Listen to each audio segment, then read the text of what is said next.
Pagbasa mula sa mga gawa ng mga apostol. Noong mga araw na iyon, sinabi ni Pablo sa matatanda ng simbahan ng Efeso, "Ingatan ninyo ang inyong sarili at ang lahat ng kabilang sa kawan, sapagkat inilagay sila ng Espiritu Santo sa inyong pag-iingat. Pangalagaan ninyo ang simbahan ng Diyos na kanyang tinubos sa pamamagitan ng kamatayan ng kanyang sariling anak. Alam kong pagkaalis ko'y magsisipasok ang mababangis na asong gubat at walang patawad na sisilain ang kawan. Mula na rin sa inyo'y lilitaw ang mga taong magsasalita ng kasinungalingan upang mapasunod ang mga alagad at sa gayoy mailigaw sila. Kaya't mag-ingat kayo at alalahanin ninyong tinuruan ko kayo gabit araw sa loob ng 3 taon at maraming luha ang pinuhunan ko. At ngayon itinatagubilin ko kayo sa Diyos at sa Kanyang salita na nagpapahayag ng Kanyang kagandahang loob.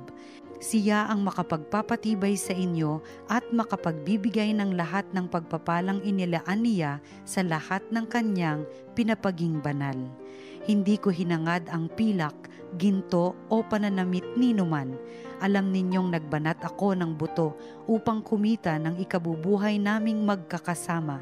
Sa lahat ng pagkakataon, ipinakita ko sa inyo na sa pamamagitan ng ganitong pagpapagal ay dapat ninyong tulungan ang mahihirap. Alalahanin ang mga salita ng Panginoong Hesus. Higit na mapalad ang magbigay kaysa tumanggap. Pagkasabi nito, lumuhod si Pablo at nanalangin kasama nila. Silang lahat ay umiiyak at hinagkan si Pablo.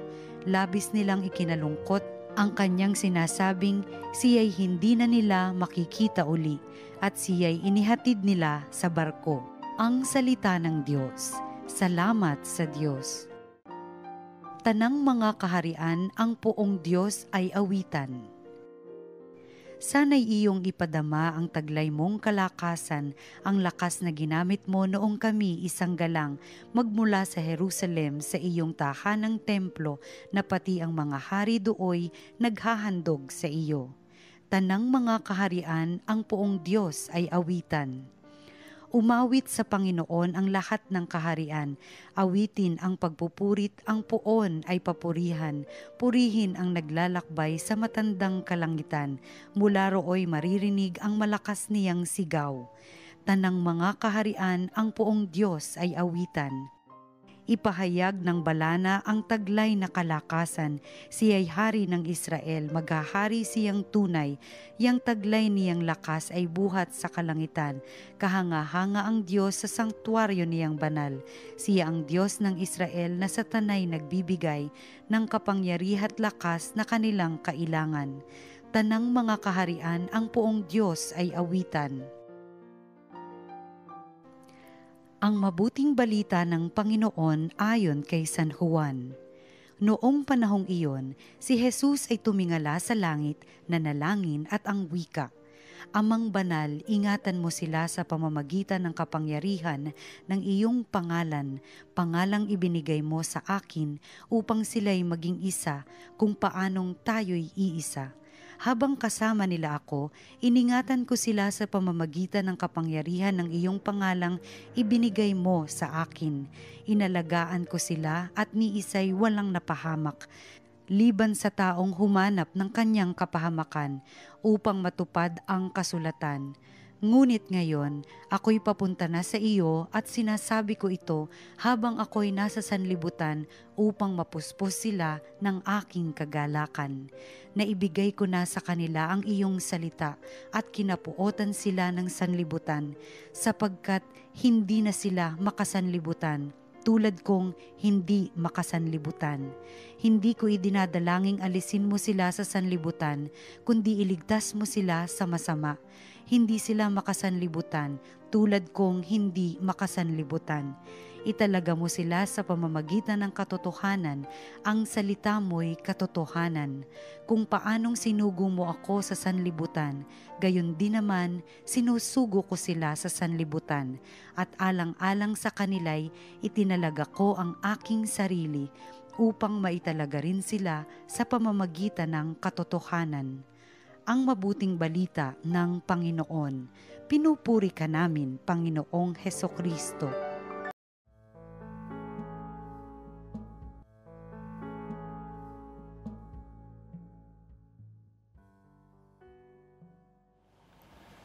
Magandang araw po sa inyong lahat. Ngayon na naman ay Miyerkules. Narito tayo sa ating programa, Salita ng Diyos, Salita ng Buhay, na kung saan nakikita natin ang ating kasaysayan, lalo-lalo na ang pagliligtas ng Diyos para sa atin sa liwanag ng Kanyang salita. Ngayon po ay nasa panahon pa rin tayo ng Pasko ng Pagkabuhay at hinahanda tayo sa kapistahan ng Pentecostes.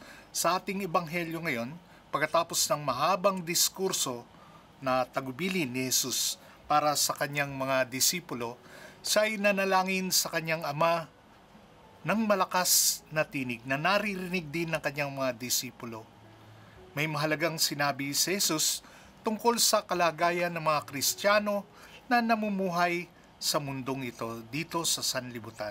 Sabi niya, hindi sila makasanlibutan. Hindi ko idinadalangin alisin mo sila sa sanlibutan, kundi iligtas mo sila sa masama. Hindi sila makasanlibutan tulad kung hindi makasanlibutan.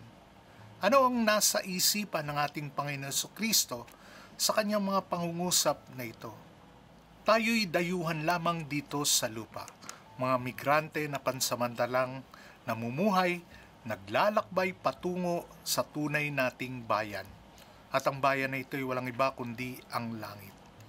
Our citizenship is in heaven. Ito'y nabanggit ni Pablo sa sulat niya sa mga taga-Pilipos. Ang mga makasanlibutan ay nilalabanan ang krus ni Jesus. Dahil ang kanilang pinahalagaan at ang kanilang isip ay nakatuon sa mga makamundong bagay. Mga pinahalagaan na nakasentro lamang sa pagkamakasarili. Kasinungalingan, panlilinlang, pagmamataas, karahasan, kapangyarihang nagpupumilit, pagnanasang makalaman, kaligayang walang pakundangan sa iba, mga bagay na walang kabuluhan at marami pang iba. Bilang tagasunod ni Jesus, ang ating pinahalagan at inspirasyon ay kabaliktaran nito. Nais natin, at least naghahangad tayo na isentro ang ating buhay sa paglilingkod sa kapwa, pagbibigay, sacrificial love, kapayapaan, walang karahasan, katapatan, pagiging simple, pagiging makatotohanan, pagpipigil lalong-lalo na sa mga pagnanasa ng laman at marami pang iba. Ganun pa man, tayo'y nandito pa rin sa sanlibutan. May mga itinangi na tinanggap ang naibang bokasyon na ibukod ang kanilang sarili sa karamihan. Katulad ng mga monghe, mga hermits, na ibinigay o isinaalang-alang kanilang buhay sa pagdarasal at pag-iisa. Pero karamihan ay di kailangan lumayo o takasan ng mundo. Umiwas sa mga sekular na gawain. Di kaya'y labanan ang mga ito.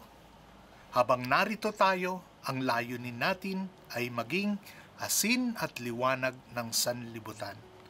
Ito ay pagpatuloy ang misyon ni Jesus hanggang sa dulo ng daigdig, hanggang sa katapusan. Pwede nating yakapin o pasanin ang mga pang-araw-araw nating gawain, naghahanap buhay, pangangalakal, tungkulin sa lipunan ng may wastong paglilingkod sa kapwa.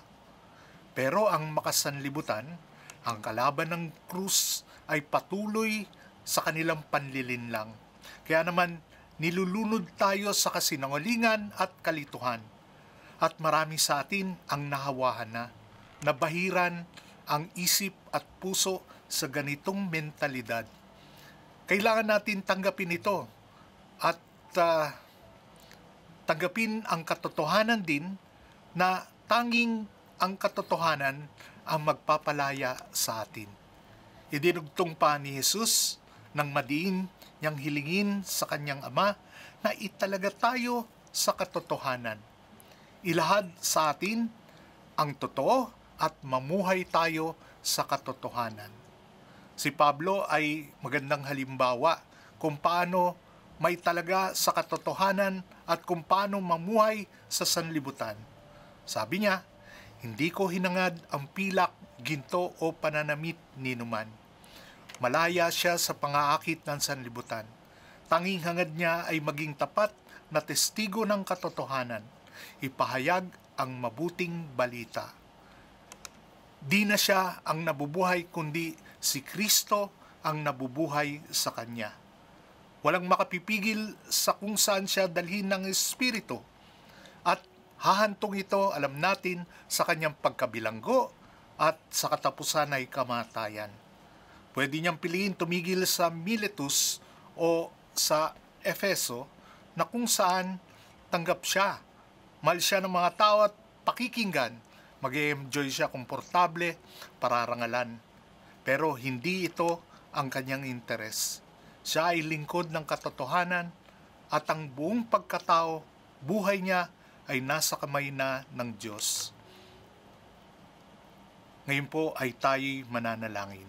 Sa ngalan ng Ama at ng Anak at ng Espiritu Santo. Nagpapasalamat kami sa iyo, Diyos amang makapangyarihan, at ibinigay mo sa amin ang iyong anak na si Jesucristo upang kami maliwanagan. Ama, magkaroon kami nawa ng pagkakaisa, katulad na ikaw at ang iyong anak ay iisa.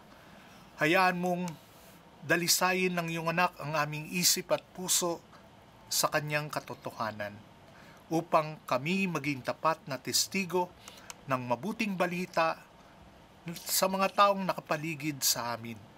Palayain mo kami sa mga bagay na kinahuhumalingan namin na pumipigil upang kami lumago at sumagana sa iyong pangangalaga. Ang lahat na ito iniling namin sa ngalan ng iyong anak na si Kristong aming Panginoon. Sa ngalan ng Ama at ng Anak at ng Espiritu Santo.